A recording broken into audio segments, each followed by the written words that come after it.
Welcome to this HerdMASTER 4 training video. My name's Damien, and today we'll be going through adding embryos and implanting embryos. Our embryo system is divided into two areas. You can just record embryo flushes, just to record when you flushed an animal, how many embryos you got out, whether they were viable or not. This is just a simple table set by itself. The one that you'll be using mostly when you use embryos is the embryo inventory. Similar to the semen inventory, it keeps a list of viable embryos in the system. As you can see, we've got none here. You can bulk add, bulk implant. You can also sell embryos to contacts here. And you can manually add an embryo just by filling out lines across here. So I'll show you adding a single embryo. Fairly straightforward. You just put in the embryo ident, and that'll be basically its animal tag just for this list here. It won't appear in your animal list. So let's just call this ET101. Give it a flush date. A couple of years ago, a donor dam and a donor sire.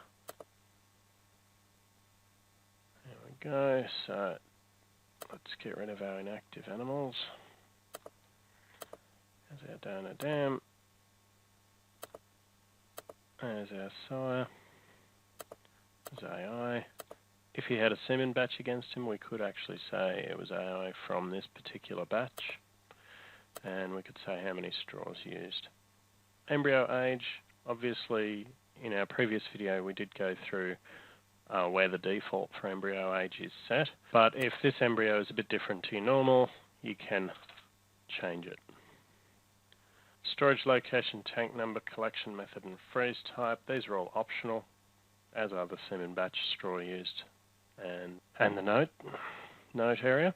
These are just for your own records, basically. So you know where an embryo is stored, what tank number, if you've got a bunch of different tanks. You can use collection methods, and you can actually just type in here, and it will appear on the next time you open this window. It'll appear on the drop down. Same with freeze type. Obviously we don't have anything in there. You just type in whatever freeze type you want to put in, so liquid nitrogen, or you could just have nitro, and the next time you came in here it would appear in the drop down. Any notes you wish to record, you can just pop there. So we just hit OK. That creates the embryo. But often we'll be doing multiple embryos, because if we've flushed an animal, you know, let's say we got 7 embryos out, we could go bulk add. Embryo prefix, now I typically use ET for my embryos. I'm not entirely sure why, because they only appear in the embryo inventory. Some people use the dam ID as the prefix, so they automatically, as soon as they look at an embryo's name, they know what dam it's from. Now prefix goes before your embryo number, suffix goes after your embryo number. So if we're doing, let's do 7 embryos, 1 to 7.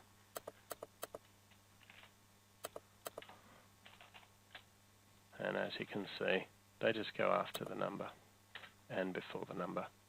Let's say we're doing this from donor dam 168.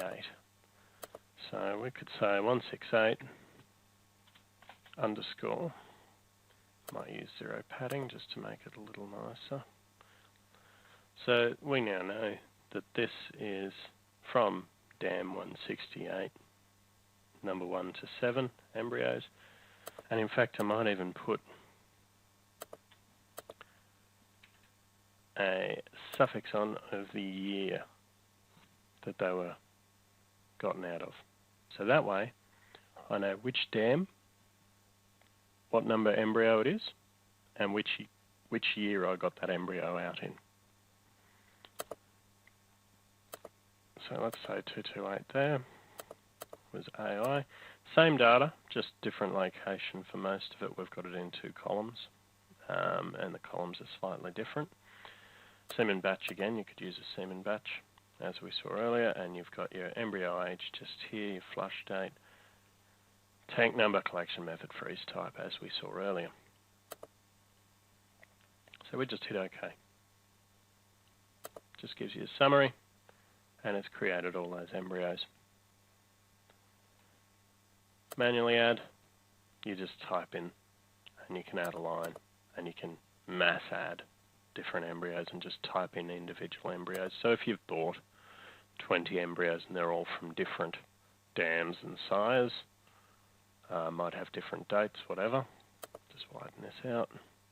You can actually just add lines and just type it in as you go. So you could go ET102, right arrow, and then just type in your donor tag and just type everything in.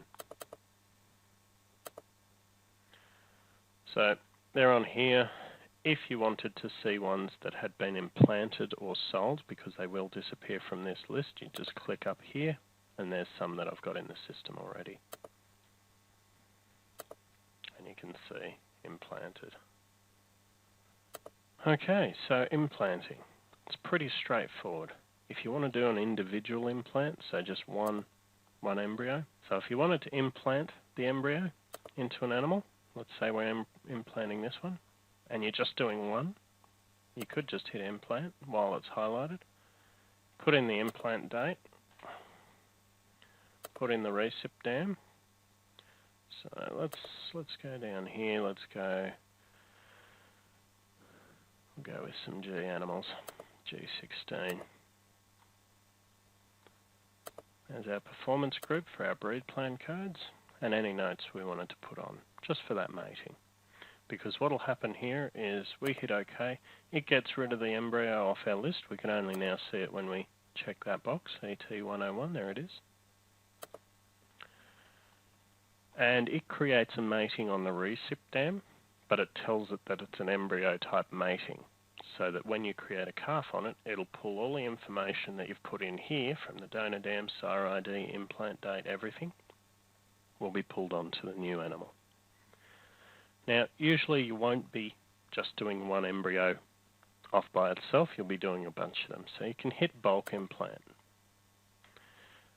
And we end up with a list of information across here about our current embryos, and you can list by donor dam and search in here by it. So if we were 0168, and there she is. Or you could go by embryo ID. So you can also order these columns, and you can do that for all of those columns. But let's say we're implanting all of these. Oh, let's just do 3, eh? And we were doing it about a year ago, but in February. Select our recip dam, so we'll go for our G animals. And I'll go 22, and performance group is 1. So I'll just pull them across. Now obviously you haven't implanted all 3 into the one recip dam. So you just go through here and you change that to the correct recip. So let's say we did G22, G23 and G24. There we go. They're all implanted on the same date. We have our embryo IDs. Obviously you'd make sure that which embryo you put in which dam matched up. Now if we wanted to go ahead, we could just hit process and it would create those matings. We can, however, highlight all of those and hit worksheet. We can add either the recip dams to a worksheet, add the donor dams to a worksheet, or add the sires to a worksheet.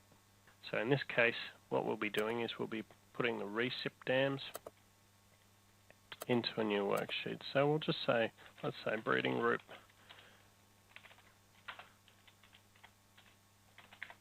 B, like we had in previous exercises. Before we hit process, I'll show you something. Any of these sorts of lists, so your data entry screens, anything like that, you can close out of them, and when you go back to them, they'll still be there.